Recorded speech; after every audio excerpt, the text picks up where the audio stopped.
자, 정경심 교수의 표창장 위조 혐의와 관련한 공소장 내용이 이겁니다. 그것도 제가 단락을 좀 잘라서 핵심 내용만 간추려 놨는데요. 피고인 정경심은 딸 조양 등과 공모해서 2013년 6월경 서울 방배동 피고인의 주거지에서 아들 상장을 스캔한 후 이미지 프로그램을 이용해서 스캔 이미지를 캡처한 다음에 그거를 워드 문서에 삽입하고 그 중에 하단 부분 동양대학교 총장 최성해 직인이 포함되어 있는 이 부분만을 캡처 프로그램으로 다시 한번 오려냅니다. 그래서 총장님 직인이라는 제목의 파일을 만들었다. 그래서 상장 서식 한글 파일에 이 표창장 내용을 임의로 기재하고 위와 같은 방법으로 만들어낸 총장님 직인이라는 제목의 파일, 이 상장 하단부 캡처 이미지를 한글 파일 하단에 붙여넣고 컬러 프린터에 미리 준비한 동양대 상장 용지를 넣은 후 총장상 파일을 출력했다. 이런 방식으로 위조를 했다는 겁니다. 자, 굉장히 복잡하죠, 여러분. 이해가 가세요? 어떻게 했다는 건지? 집에서 아들 상장을 스캔을 해요. 그러면 이제 스캐너 기능이 있어야 되겠죠? 스캔해서 그 스캔한 파일을 가지고 전체를 캡처합니다. 스캔한 파일이 생성될 거 아니에요. 그럼 전체를 캡처해요. 그걸 워드 문서에 삽입을 하고 아랫부분을 잘라냅니다. 동양대학교 총장 최성해라는 부분을 잘라내요. 이게 여러분들이 바로 이 파일이 많은 언론에서 기생충과 빗대서 마치 이미지를 배경을 제거한 이미지 파일이 있는 것처럼 직인 파일 하던 바로 그 파일이 이걸 얘기하는 겁니다. 동양대학교 총장 최성해라는 부분까지 함께 오려낸 상장 하단부 파일. 자, 이 파일을 만들어요. 그런 다음에 동양대 상장 서식 파일이 있을 거 아닙니까? 서식이 이렇게 규격이 레이아웃이 정해져 있는 그 서식 파일에 내용을 집어넣고 앞서 만든 상장 하단부 이미지를 하단에 붙여놓은 다음에 컬러 프린트로 동양대 상장 용지를 넣어서 출력을 했다. 굉장히 복잡한 내용을 거치는데, 자, 이 중에 조금 이해가 안 되는 게 또 있어요. 물론 피고인의 주거지에서 했다는 거, 지금 쉽게 얘기하면 알리바이가 지금, 자, 두 번째, 아들 상장을 스캔을 했다고 했어요. 그런데 아들 상장이 발견됐다는 컴퓨터는요, 여러분, 지금 이런 일련의 과정을 입증하는 파일이 강사 휴게실 임의 제출 PC에서 확보를 했다는 거거든요. 근데 많은 언론 보시면 아들 상장은 정교수 연구실 PC에서 나왔다고 했어요. 기억하십니까? 작년 최초에 동양대 압수수색을 할 때 확보한 정교수 연구실 PC에서 그거를 김경록 씨가 갖고 있다가 임의 제출을 했잖아요. 바로 그 PC에서 나왔다는 겁니다. 그런데 피고인의 주거지에서 스캔을 했다고 했잖아요. 지금 강사 휴게실 PC는 동양대에서 사용하던 기간도 있고 주거지에서 자택에서 사용하던 기간도 있어요. 그런데 연구실 PC는 자택으로 왔던 적이 없는 PC입니다. 근데 그 PC에 아들 상장이 있는데 공소장에는 주거지에서 아들 상장을 스캔했다고 했어요. 그러면은 그 연구실 PC에서 확보한 게 아들 상장인데 주거지에서 스캔을 했다는 거는 그나마 검찰이 지금 주장하고 있는 강사 휴게실에서 발견된 PC에 이 파일이 있다는 의미인지 그걸 이해를 못 하겠습니다. 자, 세 번째, 미리 준비한 동양대 상장 용지를 넣은 후 동양대 총장상 파일을 출력을 했다라고 했거든요. 근데 이 상장 용지를 어디서 어떻게 확보를 했다는지가 없어요. 상장 용지뿐만이 아니고 상장 서식 한글 파일, 이건 또 어디서 확보를 했을까요? 이거 그렇게 막 돌아다니는 게 아니라고 합니다, 학교에. 상장 서식 한글 파일과 상장 용지를 구해야 되는 거죠. 이것까지 아마 입증이 돼야 하는 거 아닌가 싶은 생각이 들고요. 그 다음에 출력을 했다고 하는데 출력된 기록이 남아있는지, 검찰이 다른 건에 있어서는 언제 생성이 됐고 언제 수정이 됐고 언제 저장이 됐고 언제 출력이 됐는지까지 로그 파일을 공개를 한 적이 있거든요. 다른 건 관련해서.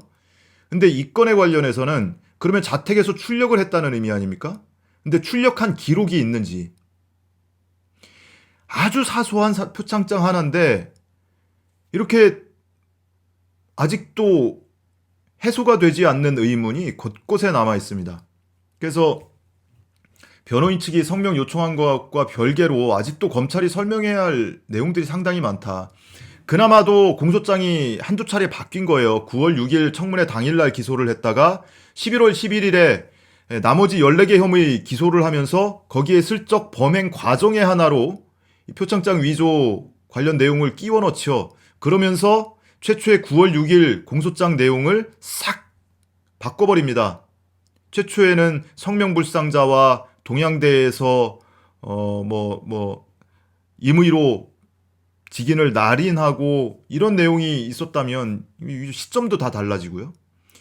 11월 11일에 추가 기소 11개, 14개 혐의 추가 기소하면서는 은근슬쩍 범행 방법의 하나로 이 과정의 하나로 이 얘기를 껴 넣으면서 파일 가지고 위조를 했다라고 바꾸죠. 슬쩍 바꾸고 나중에 재판부가 공소장 변경 허가 신청을 기각하니까 12월 27일에 추가로 이렇게 기소를 한 겁니다. 그런데 그 추가로 기소한 내용에서마저도 피고인 주거지라고 했는데 주거지에 그 당시 그 PC는 없었고 아들 상장을 그 PC에서 집에서 스캔을 했다고 했는데 아들 상장 파일이 나온 거는 또 전혀 엉뚱한 연구실 PC고 그 다음에 주거지에서 출력을 했다고 했는데 당시에 주거지에서 출력을 하는 게 가능했는지 또는 출력한 로고 기록이 남아있는지 또 불투명하고 그리고 한글 상장 서식 파일 그리고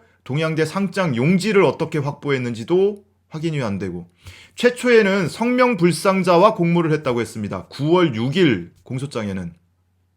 그런데 재판부가 그걸 지적을 하니까 나중에 추가 기소하면서 딸과 공모를 했다고 했거든요. 딸과 공모를 했다. 그러면 이 상장 용지, 상장 서식 한글 파일 가져다 준 게 다 딸인가요? 그 딸이 어디서 그걸 구하죠? 그 학교 학생도 아닌데.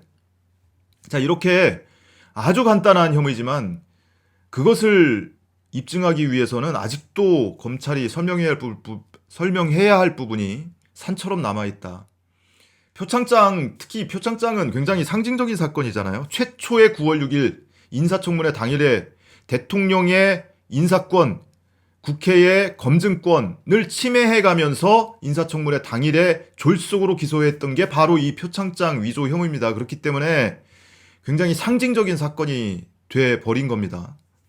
별것도 아닌 동양대 총장 명의의 표창장, 정경심 교수 입장에서는 당시에 무슨 소장, 원장, 센터장 같은 거를 보직을 3개나 맡고 있었어요. 부총장보다 힘이 세다고 하던 시절입니다. 그런데 그런 정경심 교수가 뭐하러 이 상장을 그렇게 위조를 했겠는가. 정경심 교수 측에서 주장하고 있기로는 혹시 못 들어보신 분도 계실 수 있는데 검찰이 최초에 기소했다는 상장에 찍혀있는 날짜 2012년 9월 7일 그날 발급받은 게 맞고 정상적으로 발급받은 게 맞고 나중에 그 상장을 분실을 해서 학교 직원 또는 조교에게 다시 발급을 해달라 내가 총장님께 말씀드리겠다라고 요구를 하고 그 다음날 총장한테 가서 외국 출장 다녀온 결과를 설명하면서 이 표창장 재발급받았다라는 사실도 이야기를 했다. 그랬더니 총장이 잘했다라고 했다. 이게 정경심 교수 측 주장입니다. 그러면 강사 휴게실 PC에 왜 이런 파일들이 들어있느냐? 그거는 그 당시에는 학교에서 쓰던 컴퓨터인데 나중에 이 컴퓨터를 집으로 가져왔다고 했잖아요. 그러면서 뭔가 파일을 백업받는 과정에서 함께 옮겨왔을 가능성이 꽤 높다라는 게 정경심 교수 측 주장입니다. 그렇게 이야기를 실제로 백업을 받았다면 아까 말씀드린 바와 같이 상장을 스캔한 것이 없거나 뭐 출력한 기록이 없거나 이게 이해가 되죠. 검찰 주장대로 집에서 상장을 스캔을 하고 거기서 위조를 해서 스캔을 한 것을 뭐 오리고 붙여넣고 다시 스캔하고 이렇게 해서 출력을 했다면 그 출력 기록까지 남아있어야 될 거 아닙니까? 근데 그런 기록이 있다는 얘기는 어디서 들어본 바가 없어요. 그래서 정경심 교수 측 주장이 상당 부분 오히려 더 설득력이 있지 않을까 싶은 생각이 들고요.